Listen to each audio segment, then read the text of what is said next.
सभी भाइयों और बहनों को जय यीशु। हम परमेश्वर पिता, परमेश्वर पुत्र और परमेश्वर पवित्र आत्मा का धन्यवाद करते हैं इस दिन के लिए, इस समय के लिए और इस टाइम के लिए। मेरे भाइयों और बहनों, आज हम लोग जानेंगे कि क्या यीशु मसीह पर जो विश्वास करते हैं उन्हें किसी की नज़र लगती है या फिर नहीं। क्या कोई जादू टोना उन पर असर करेगा या फिर नहीं करेगा। हमें बुरी नज़र से बचने के लिए क्या करना होगा। क्या हमें काला धागा या फिर कोई तावीज़ पहनना होगा। इस बात को हम समझेंगे परमेश्वर के वचन के द्वारा। हम वचन पढ़ेंगे भजन संहिता अध्याय 34 उसके 15 पद को। यहोवा की आंखें धर्मियों पर लगी रहती हैं और उनके कान भी उनकी दोहाई की ओर लगे रहते हैं। इस वचन में एक बात साफ साफ लिखी हुई है कि यहोवा की आंखें धर्मियों पर लगी रहती हैं।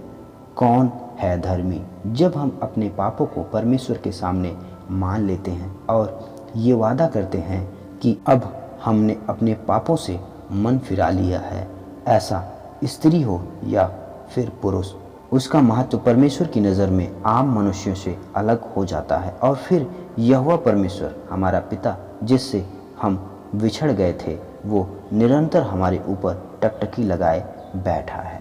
जब कोई पिता अपने पुत्र पर नज़र लगाए बैठा है तो मजाल है कोई दुश्मन पुत्र का एक बाल भी बांका कर सके। ये असंभव है और जो कुछ भी हम पिता से मांगेंगे वो हमारे लिए ज़रूर करेगा, क्योंकि इस वचन में यह बात साफ साफ लिखी हुई है कि यहोवा परमेश्वर के कान हमारे दोहाई की ओर निरंतर लगे रहते हैं।